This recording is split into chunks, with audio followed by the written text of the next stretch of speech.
નમસ્કાર દર્શક મિત્રો, આપ જોઈ રહ્યા છો કલમ ન્યૂઝ। હું છું પાયલ બામભણિયા। તો જોઈએ આજના મહત્વના સમાચારમાં। લખતર તાલુકાના મોઢવાણા ગામમાં ચૂંટણી પ્રચાર અંતર્ગત કોંગ્રેસ સદસ્ય ઋત્વિકભાઈ મકવાણાની અધ્યક્ષતામાં મીટિંગનું આયોજન કરાયું। લખતર તાલુકાના પેઢડા સૌલાણા સદાદ નાના અંકેવાડિયા ઇંગરોડી ગામના ક્ષત્રિય સમાજના અગ્રણીઓ યુવાનો મોટી સંખ્યામાં ઉપસ્થિત રહ્યા। આગામી તારીખ 7/5/2024 રોજ લોકસભા સામાન્ય ચૂંટણી 2024નું મતદાન થવાનું છે। ત્યારે સુરેન્દ્રનગર સાંસદ બેઠક ઉપરથી કોંગ્રેસ પક્ષમાંથી ઋત્વિકભાઈ મકવાણાએ પોતાની ઉમેદવારી નોંધાવી છે। ઋત્વિકભાઈ મકવાણા દ્વારા આજે લખતર તાલુકાના ગામડાની મુલાકાત લઈ ચૂંટણી પ્રવાસ શરૂ કરવામાં આવી રહ્યો છે। આજે ઋત્વિકભાઈ મકવાણા ચૂંટણી અંતર્ગત પ્રચાર કરવા અંતર્ગત મોઢવાણા ગામમાં જાહેર સભા સાથે મીટિંગનું આયોજન કરવામાં આવ્યું હતું। આ મીટિંગ લખતર તાલુકાના મોઢવાણા સહિત પેઢડા સૌલાણા સદાદ નાના અંકેવાડિયા ઇંગરોડી ગામના ક્ષત્રિય સમાજના અગ્રણીઓ યુવાનો સહિત 18 વર્ણની જ્ઞાતિના અગ્રણીઓ યુવાનોએ ઋત્વિકભાઈ મકવાણાને સમર્થન કરી ટેકો જાહેર કરતા લખતર તાલુકામાં ભારતીય જનતા પાર્ટી માટે કપરા ચડાણ થાય તેવો ઘાટ જોવા મળ્યો હતો।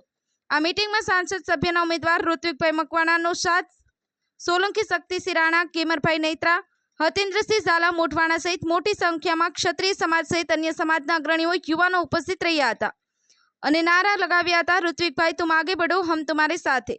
विजय जोशी, कलम युद्ध न्यूज, लखतर।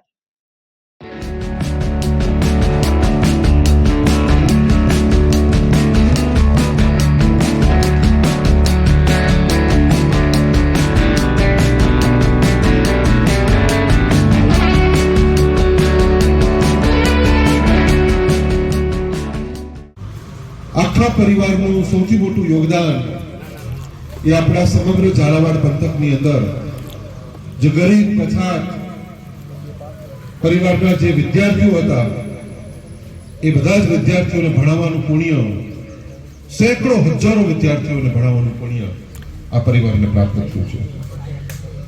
લગભગ 60,000 વિદ્યાર્થીઓ એમની સંસ્થામાંથી પસાર થઈને નીકળ્યા અને 8,000 વિદ્યાર્થીઓ તો સરકારમાં અત્યારે ખૂબ સારા પદ ઉપર નોકરી કરતા હશે। એ એમનો વારસો, એમના સંસ્કાર એવા માની ઋત્વિકભાઈ મકવાણા આજે આપણા મોઢવાણા ગામ મધ્ય આવ્યા છે। ત્યારે આપણે બધા એમને જીતાડવા માટેની આપણી આ સભા મીટિંગ એમાં આપ સૌના ચરણોમાં હું કરું છું। અમારી સાથે અમારા પરમ સાથી અને લાંબા સમયથી કોંગ્રેસ પક્ષની સેવા કરી રહેલા સુરેન્દ્રનગર જિલ્લા કોંગ્રેસના પૂર્વ કાર્યકારી અધ્યક્ષ અને અત્યારે અમારી કોર કમિટીના સદસ્ય એવા માન્ય ધર્મેન્દ્રસિંહ પરમાર પણ આજે આપણા પૂછે ઉપસ્થિત છે। એવા જ અમારા જિલ્લાના મહામંત્રી ભાઈ શ્રી શક્તિસિંહભાઈ, આપણા લખતર તાલુકાના પ્રમુખ સન્માનની આદરણીય ગેમરભાઈ, કાર્યકારી પ્રમુખ ભાઈ શ્રી માણેકલાલભાઈ, અમારા યુથ કોંગ્રેસના નવયુવાન સાથી દેવળિયાના અમારા સુરપાલસિંહભાઈ અને બધા જ નામી અનામી કાર્યકર મિત્રો, સૌના ચરણોમાં વંદન કરું છું। મારે બહુ લાંબી વાત નથી કરવી, પણ હમણાં જે સાંપ્રત સમિત જે પરિસ્થિતિ છે એ પરિસ્થિતિની અંદર અન્ય સમાજોમાં એક ચર્ચાઓ ચાલી રહી છે, બીજા સમાજોમાં, ખાસ કરીને ક્ષત્રિય સિવાયના સમાજોમાં, કે અત્યારે ગુજરાતમાં શું પરિસ્થિતિ ચાલી રહી છે, બધા જ સમાજો અંદર અંદર ચર્ચા કરી રહ્યા છે।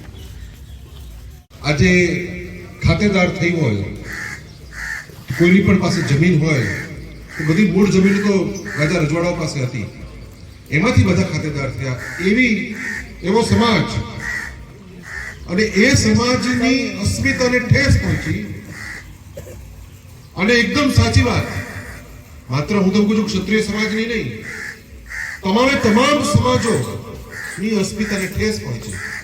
કેમ કે રજવાડા માત્ર ક્ષત્રિય સમાજ ન હતા, આપણું પાટીદાર સમાજ, પાટીદાર સ્ટેટ, દસોડા જાઓ તો મુસ્લિમ સ્ટેટ, બધા મલેસ્લામ દરબાર હોય, આ બાજુ કારણિયા રજપૂત હોય, કાઠી સમાજ હોય, ક્યાંક ક્યાંક તો માલધારી સમાજ પણ, પેલી બાજુ તમે જાઓ ઠાકોર સમાજ, લગભગ સમાજો ક્યાંક ને ક્યાંક પોતે એમના રજવાડાઓ હતા।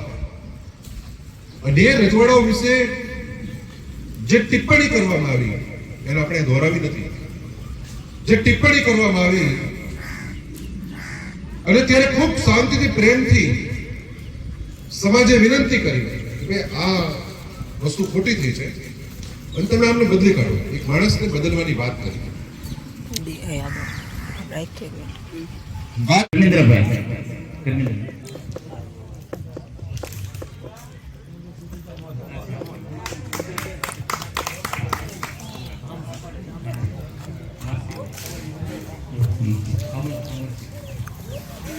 અમરસિંહભાઈ આપણા ધર્મેન્દ્રસિંહનું સ્વાગત કરશે. અમર સર તમારું